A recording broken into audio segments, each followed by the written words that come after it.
세상이 불안해지고 혼란하게 되게 되면은 사람들은 뭔가를 기대하고 의지하고 기대어 그 불안을 갖다가 해소하려고 합니다. 더군다나 무지한 사람들은 이렇게 불안하고 혼란한 것을 갖다가 뭔가를 갖다가 소유하면은 마음이 편안해진다라는 생각을 가져서인지 뭔가를 자꾸 소유하려고 해요. 금이나 돈, 어떤 형상들, 이러한 것들을 갖다가 가지고 있으면 마음이 편해진다는 거예요. 그런데 실제로는 그것들은 탐심입니다. 탐심은 우상숭배다라고 성경은 이렇게 말씀하고 있죠. 이스라엘 백성들이 출애굽한 후에 시내산 아래에 머물게 되었을 때였는데요. 모세는 하나님의 부르심을 받아서 시내산으로 올라가고 없었습니다.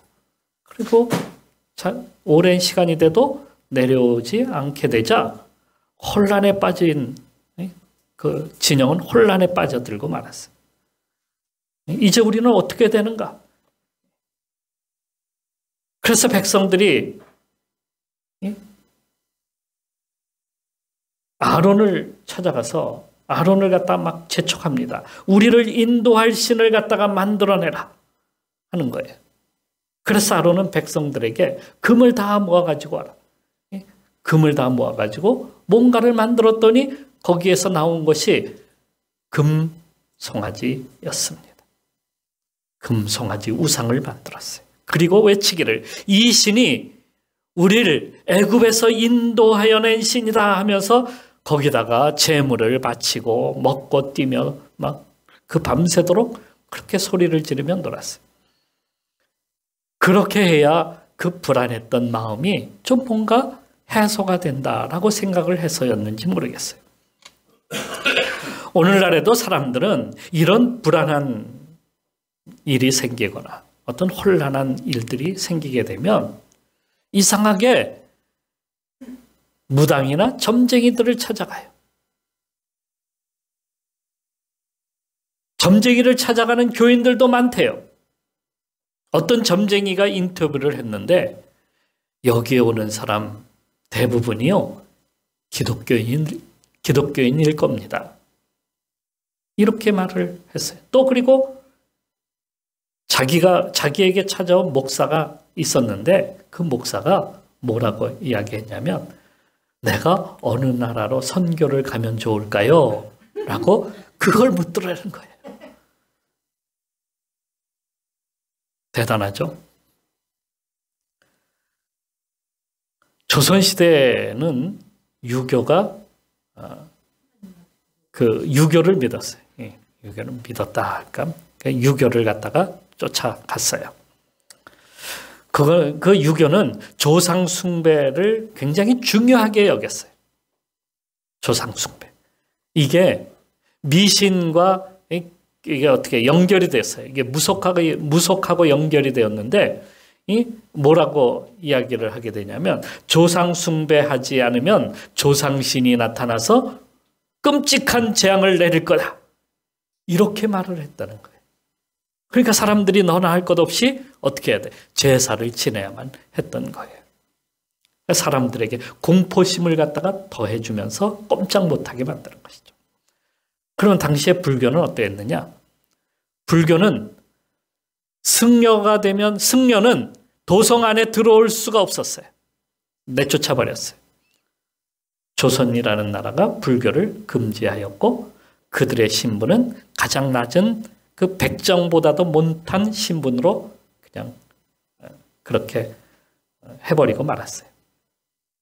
자연히 사람들이 누구에게로 갔냐면 무당에게로 갔어요. 무당이 백성들의 위안이었어요. 무당이 귀신을 달래고 쫓아낸다고 그렇게 여겼습니다. 당시에 가난했던 조선 말에 한 해에 수십억의 돈을 갖다가 거기에다가 퍼부었다는 거예요. 기록으로 남아있어요. 수십억이 된다는 거예요. 그러니 무당과 점쟁이들만 배불렸어요. 궁궐에도 사대부들도 그들의 집안이 모두가 다 누가 있냐면 점쟁이들로, 점쟁이들이 와서 점을 쳐주고 무당이 와서 구슬하고 이들이 강력한 힘을 갖다가 가지고 그들을 눌렀어요. 그때나 지금이나 사회가 불안해지면 무속의 힘이 자꾸 강력해지는 거예요. 뭔가를 소유하고 싶은데 그거를 갖다가 무속들이 자꾸 그렇게 유혹을 하기 때문이죠. 우리의 기도의 제목들을 보게 되면 대부분 자신의 어떤 영화, 사업의 부흥, 가족의 건강, 좋은 배우자, 자녀들의 성공, 이게 이런 기도를 주로 하는 거예요. 그래서 세상 사람들이 바라는 것과 사실 별반 틀리지 않아요. 그러니까 우리가 무엇을 쫓아가고 있다? 육신의 것을 쫓아가고 있다. 세상의 것을 쫓아가고 있다. 이렇게 보면 된다는 것이죠. 이것들을 하나님이 들어주시길 원하고 바라지만은 사실 우리가 원하는 대로 기도 응답이 될까요? 하나님이 그 기도를 들으실까요? 기도 응답이 없자 무당을 찾았던 그 사울왕처럼 말입니다. 기도 응답이 없는 이 성도들이, 이 신자들이 어디로 가게 되겠습니까? 어디로 가겠습니까? 점쟁이를 찾아가는 거예요. 무당을 찾아가는 거예요. 거기 가야 위안을 받고 거기 가야 위로를 받으니까. 뭔가 있는 것 같으니까. 그래서 거기로 발걸음을 돌린다는 거예요. 우리는 현재의 문제보다도 앞으로 올 일을 더 걱정하고 염려합니다. 그래서 설문조사를 해보았더니 놀랍게도 50% 이상의 사람들이 미래의 일을 더 걱정스러워하고 있다는 결과가 나왔어요. 그러니까 지구상에 거하는 사람들의 절반 이상이 앞으로 올 미래에 대한 불안감, 이것 때문에 잠 못 이루고 이것 때문에 염려하고 근심하기 때문에 심장병이 생긴다는 거예요. 그래서 심장병으로 한 해에 죽는 사람들이 어마어마하게 많은 거예요. 무엇 때문에? 그 심장병이 왜 생겨요? 염려 근심이 너무 많아서 마음이 쫄이지니까. 그래서 심장병이 생겨요. 과거 2차 대전 때에 전쟁으로 죽은 젊은이들이 30만 명 정도 된대요.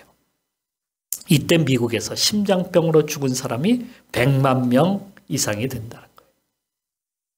아니, 전쟁에 나가지 않고 있던 미국에 있는 사람들이 100만 명 이상이 죽은 이유가 뭔가 하고 봤더니 두려움과 염려 때문에 마음을 놓지 못하고 불안해서 그래서 죽어가고 있었다 하는 거예요. 전쟁의 총이나 칼이 아닌 두려움과 불안이 더 문제라는 거예요. 우리는 이런 것 때문에 믿음을 가져보려 하고 의탁해 보려고 하지만 여러분, 그냥 교회에 나와서 앉아있다고 믿음이 막 생기느냐? 그렇지 않습니다. 그러면 우리가 믿는 믿음은 무엇이냐? 우리는 무엇을 믿고 있는가? 기독교의 신앙, 곧 우리의 믿음은 자기 확신이 아닙니다. 종교를 믿는 사람들, 다 같이 뭉뚱그려가지고 하나같이 사람들이 말하기 자기 확신이다. 이렇게 말을 하는 사람들도 있어요. 그런데 기독교 신앙은 자기 확신이 아니에요. 인간은 참으로 이기적이어서 자기 생각, 자기 주장이 맞다고 확신할 때가 많습니다. 그걸 믿음이라 그래. 내가 믿는데 이렇게 이야기를 하는 거예요. 과학적으로 볼 때, 또 혹은 객관적으로 볼 때에 분명히 아님에도 불구하고 자기 주장이 맞다는 거예요. 우리나라 사람들은 특히 더욱더 그래요. 과학적으로 볼 때 아니라고 하는데도 막 그게 맞대. 그게 뭐예요? 그게? 엉뚱한 것을 믿는다는 거예요. 그거는 믿음이 아니에요. 자기가 맞는, 자기에게 이게 맞다 생각하면 막 억지로 그냥 이것저것 갖다가 막 갖다가 붙여가지고 그걸 진짜처럼 그렇게 만든다는 거예요. 그래서 계속적으로 주문을 외우듯이 되뇌기고 또 되뇌기고 자기 생각에 맞도록 현실을 꾸미려다 보니까 이런 사람에게 어떤 것이 자꾸 생기냐면 환각, 환청 이런 것들이 생긴다는 거예요. 그래서 그렇게 환각이나 환청에 시달리는 사람들이 많아요. 혼자서 계속해서 누군가하고 대화를 하는 거예요. 중얼중얼. 지나다 보면 길 가다 보면 어떤 사람이 뭔가 중얼중얼 하고 있어. 그래서 저 사람 혼자서 뭐 하나? 알고 봤더니 이어폰을 귀에다 꽂고 전화하고 있는 거예요. 그런 사람 말고요. 그런 사람 말고 혼자서 뭔가가 들려온다는 거예요. 자기에게 자꾸 이야기한다는 거예요. 그 왜 그러냐면 자기가 뭔가를 갖다가 주장을 해야 되는데 안 되는 거예요. 그러니까 뭔가를 자꾸 어디선가를 뭔가 얻어야 돼. 그래서 이상한 소리를 자꾸 듣는다는 거예요. 현대인일수록 더욱더 심하다는 거예요. 정신병에 걸린 사람들. 강남의 절반 이상이 정신병이다 하는 그 책이 있잖아요. 제가 읽어보니까 그런다는 거예요. 환각, 환청으로 시달리는 사람들이 많다는 거예요. 서울의 한 정신병원에는 그 정신병동에 가보니까 70%가 기독교인들이라는 거예요. 그들이 믿는 하나님은 긍휼하심에 의하여 주님이 그런 것을 믿고 따르는 것이 아니라 나는 기독교 하나님을 믿으니까 할 수 있어. 이런 확신 가운데 나가는 사람들이 대부분이라는 거예요. 자기가 할 수 있다는 거예요. 하나님 믿으니까 된다는 거야. 이건 뭐예요? 이건 신앙이 아니라 자기 확신이에요. 이게 믿음이 아니에요. 이렇게 믿어서는 안 된다는 거예요. 믿음은 내가 믿는다고 되는 것이 아닙니다. 나는 헤엄을 못 치는데 분명히 나는 저 강을 건너갈 수가 있어. 어떻게? 이걸 보고 망상이라고 하는 거예요. 망상. 10층 높이에서 뛰어내려도 나는 다치지 않아. 이거야말로 진짜 정신병자예요. 빌립보서에 보면은 착각하는 말씀이 하나가 있어요. 어떤 말씀이에요? 빌립보서 4장 13절 말씀입니다. 내가 모든 것을 할 수 있느니라. 이 말씀이 있어요. 그랬더니 진짜 모든 것을 할 수 있다라고 여기는 거예요. 그런데 그 착각하는 말씀이 그 앞에는 뭐라고 쓰여 있냐면 내게 능력 주시는 자 안에서. 요 말은 빼버리고 뒤에 말만 믿는 거야. 뒤에 말만. 내가 모든 것을 할 수 있느니라. 이런 착각이 어디 있어? 이런 착각. 성경을 똑바로 알아야 돼. 사기꾼들이 이런 말을 갖다가 잘 사용해요. 이런 말을. 예?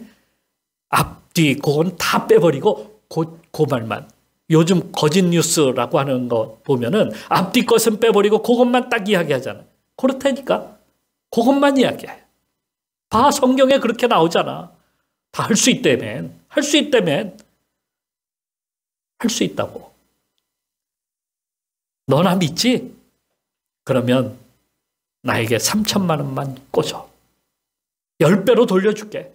나 이번 일만 잘 풀리면 다 갚을 수 있어. 더 줄 수도 있어.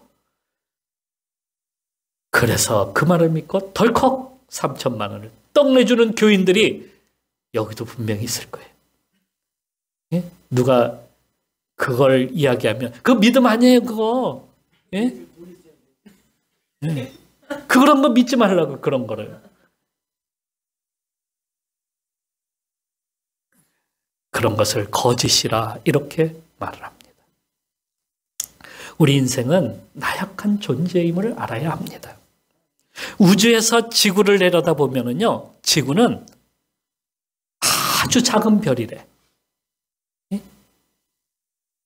우주에 수많은 별들이 있는데 그 중에 지구는 정말 아주 작은 점에 불과하는 별이에요. 그 속에 우리가 살고 있는 거예요. 그러니 우리가 무슨 대단한 존재일까? 그 안에 살면서 우리가 보는 것, 우리가 만지는 것, 이게 무슨 대단한 것일까요? 아직 별에도 가보지도 못하고 우주 밖에도 나가보지도 못한 그러한 존재인 인간이 무슨 대단한 존재처럼 의시되고 군림하려고 하고 남을 지배하려고 그렇게 애를 쓴다고 하는 이 얼마나 어리석은 일입니까?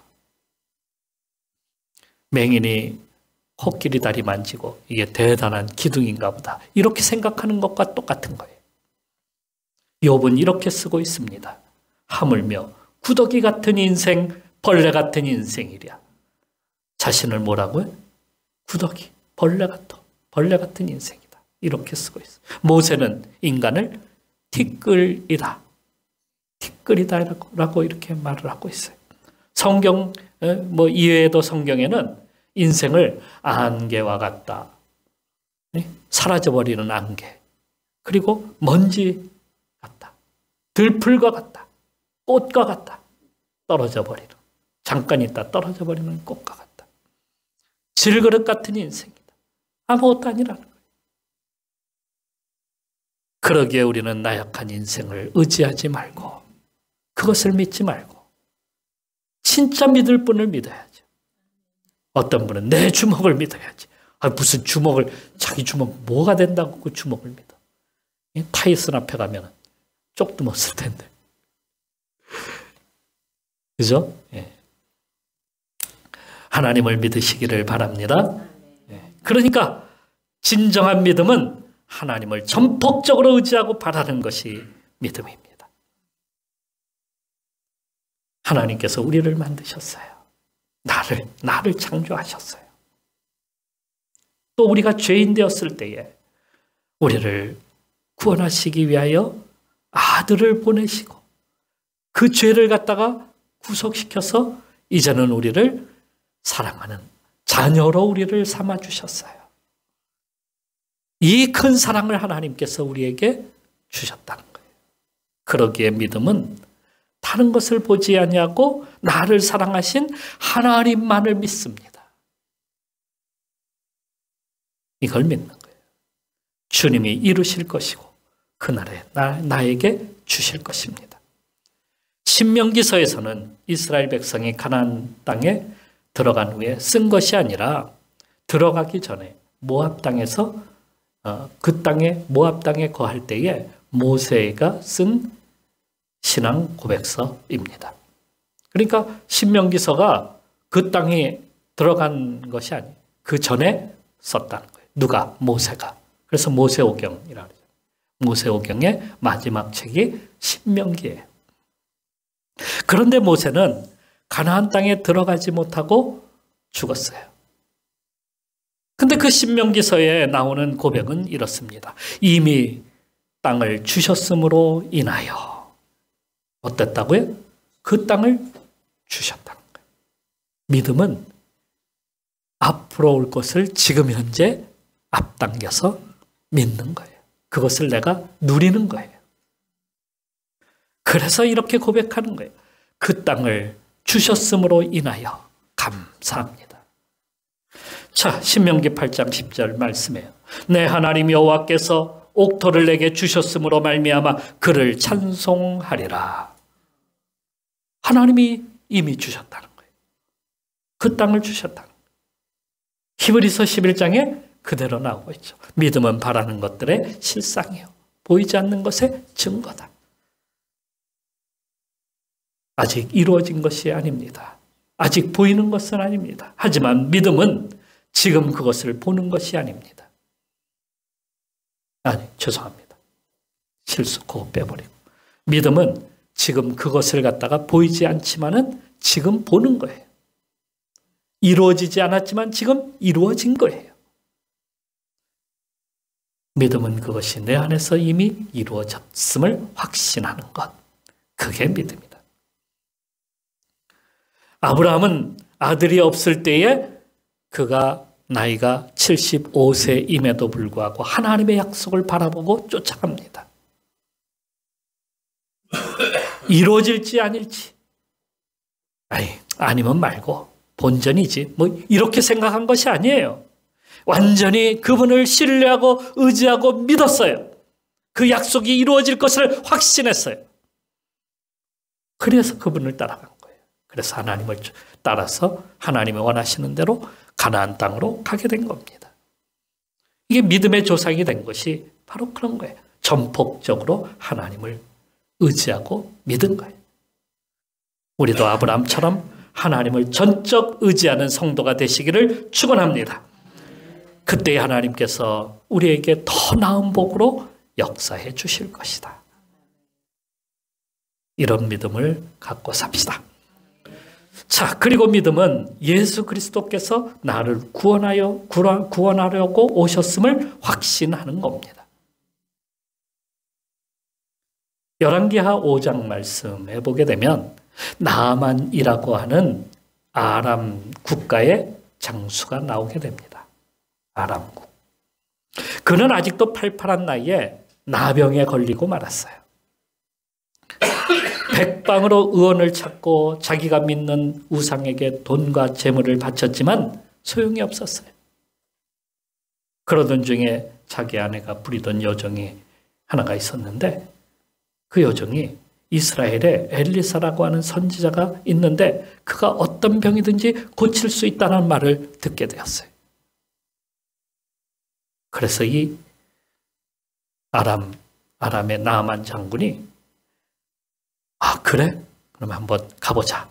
치료를 위해서 금 6,000개와 은 10달란트와 그리고 의복 10벌을 가지고 이스라엘로 떠났어요. 그냥 바리바리 수레에다가 잔뜩 실어가지고 그냥 몇 수레가 그냥 계속해서 가는 겁니다. 은 10달란트니까 한 수레에 한 달란트씩 실어도 모자라.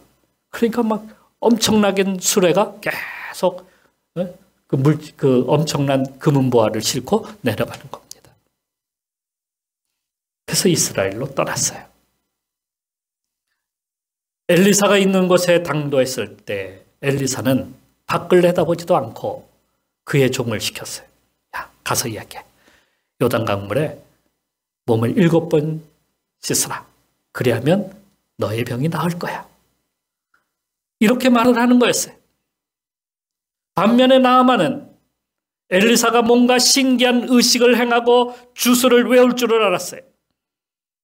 아니, 자기가 그 엄청난 이 재물을 정말 보고 정말 놀래가지고 자기를 위해 뭔가 큰 일을 좀 해주기를 바랬어요. 그래야 병이 낫는다라고 생각했기 때문이죠. 하지만 엘리사가 말한 것은 고작 7번 요단강물에 가서 씻으라 하는 것뿐이었어요. 그래서 나아만은 놀래버렸어요. 놀래고 그냥 화가 났어요. 노해버렸어요. 거창한 뭔가가 될 줄 생각했는데 자기의 예상이 빗나가고 말았던 겁니다. 자신이 믿는 신은 엄청난 재물과 돈을 갖다가 항상 요구해요. 그런데 엘리야가 믿는 하나님은 어떤 하나님이냐면 무슨 요구하는 것이 하나도 없어요. 보지도 않아. 엘리사가 하는 얘기가 그냥 요단강물에 가서 씻으라는 거예요. 그러니까 엘리사가 믿는 하나님은 은혜로 대하시는 하나님이시다는 것을 알게 된 거예요. 아람의 나아만 장군의 생각에 아니, 요단강 물에 내려가게 되면 물장구 치는 일이야 바보도 할 수 있고 아이들도 할 수 있고 누구라도 할 수 있는 것이 아닌가. 왜 내가 아무나 할 수 있는 일을 해야 돼? 나같이 고귀한 이 나아만, 이 아람의 큰 장수가 내가 누구야? 나아만이야. 그런데 내가 뭘 어떻게 하라고? 바보가 하는 짓을 내가 왜 해? 이랬던 거예요. 마치 뭔가 자신이 엄청난 보답을 해야 된다라고 여겼다라고 하는 겁니다. 하지만 하나님은 높은 자나 많은 자나 귀한 자나 권세 있는 자나 그건 대단한 자라고 주님이 돌아보시는 것이 아니에요. 그냥 누구든지 그냥 가서 씻으라는 거예요. 가서 내려가기만 하면 된다는 거예요. 얼마나 쉽습니까? 그러니까 주님은 우리에게 뭐라고 하시냐면 그냥 믿기만 하라는 거예요. 이게 얼마나 쉽습니까? 그냥 믿기만 하라. 그러면 구원을 주신다. 몸을 씻으라고 했을 때 이 명령은 너무도 쉬운 것이었지만 나아만에게는 참으로 어려운 일이었어요. 왠지 아십니까? 그대로 하려면 자신의 교만을 갖다가 내려놓아야만 했기 때문이에요. 연약함과 무력함을 스스로 인정해야 되기 때문이에요. 그걸 인정할 수가 없는 거야. 엄청난 이 아람의 나아만 장군이 이걸 인정하는 순간 자기는 어떤 존재라는 거예요. 넌 아무것도 아니잖아. 이거 아니야, 이거. 이거예요, 이거. 이것 때문에 나만이 안 한 거야. 우리가 믿으라고 하면은 어떤 사람은 야, 내가 왜 그걸 믿어? 내가 어떤 존재인데? 어떤 사람인데? 안 믿어. 난 그래도 대학 졸업했어. 그것도 4년제 졸업했다고. 누가 뭐래요? 그런데 믿으라고. 그걸 내려놔야 되는데 안 내려놔. 내가 누군데? 나 이 나라의 대통령이야. 어쩌라고요? 그런데 안 내려놓는 이유가 뭐예요? 내려놓는 순간 연약하다. 너는 연약한 존재야. 너는 아무것도 아니야. 이렇게 될까 봐.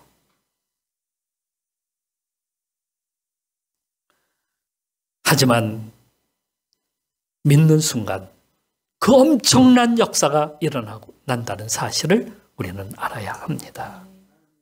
우리도 그래야 합니다. 은혜는 값없이 주시는 하나님의 역사입니다. 그래서 선물이라고 말씀하죠. 바울은 이렇게 선포합니다. 너희는 그 은혜에 의하여 믿음으로 말미암아 구원을 받았으니 이것은 너희에게 난 것이 아니요 하나님의 선물이라. 드디어 나아만은 마음을 낮추기로 했어요. 요단강으로 내려가기로 했어요. 그 똥물과 같은 지저분한 물 속으로 들어가기로 했어요. 어떤 결말을 얻었을까요? 얘기 안 해도 다 아시겠죠? 우리도 예수 그리스도의 은혜의 강물에 몸을 담그면 됩니다. 그러면 구원을 얻습니다. 이렇게 믿고 순종하는 것이 믿음입니다. 순종한다는 게 뭐예요? 나를 내려놓는 거예요. 나의 지위, 나의 권세, 나의 재물 내려놓고 주님을 믿습니다. 나는 연약합니다. 스스로 그렇게 돼야 돼요. 나는 아무것도 할 수 없는 존재입니다. 주님만이 하실 수 있습니다. 그때의 구원이 이루어지는 거예요. 이걸 믿는 것이 믿음이에요. 요즘 들어서 믿음을 끝내겠다고 말하는 사람들이 자꾸 늘어나고 있습니다. 주일에 교회에 오면 봉사하는 것도 이제는 힘들고 피곤하다고 합니다. 새벽에 일어나는 것도 힘들어졌다고 합니다. 일이 더 많아졌다고 그렇게 합니다. 가정에 복잡한 문제들이 자꾸 일어나기 때문이라고 그래요. 식구들의 반대가 점점 심해진다고 그래요. 주말에 가족이 캠핑하면서 시간을 보내야 진정한 대화가 이루어진다고 그렇게 말을 해요. 참 믿음 생활하기 어려운 시대입니다. 한 설문조사에 의하면 그리스도인들이 가장 바쁠 때 중단해도 좋은 것이 무엇이냐라고 이렇게 질문을 했더니 53%의 사람들이 하나님과의 교제 시간이라고 대답했다고 하는 거예요. 바쁠 때 중단해도 좋을 것. 정말입니까? 우리도 그렇게 하시렵니까? 주님을 의지하고 주님을 전폭적으로 주님께 맡기고 나가는 것. 요한복음 15장 5절 말씀에 주님께 붙어 있으면 저절로 열매를 맺는다 약속해 주셨습니다. 또 주님은 우리에게 이렇게 말씀하십니다. 두려워 말고 믿기만 하라. 그분을 믿고 그분께 붙어서 더 큰 믿음을 가지고 살아가는 이 시대에 정말 하나님의 사람들이 다 되시기를 주님의 이름으로 축원합니다. 기도합시다.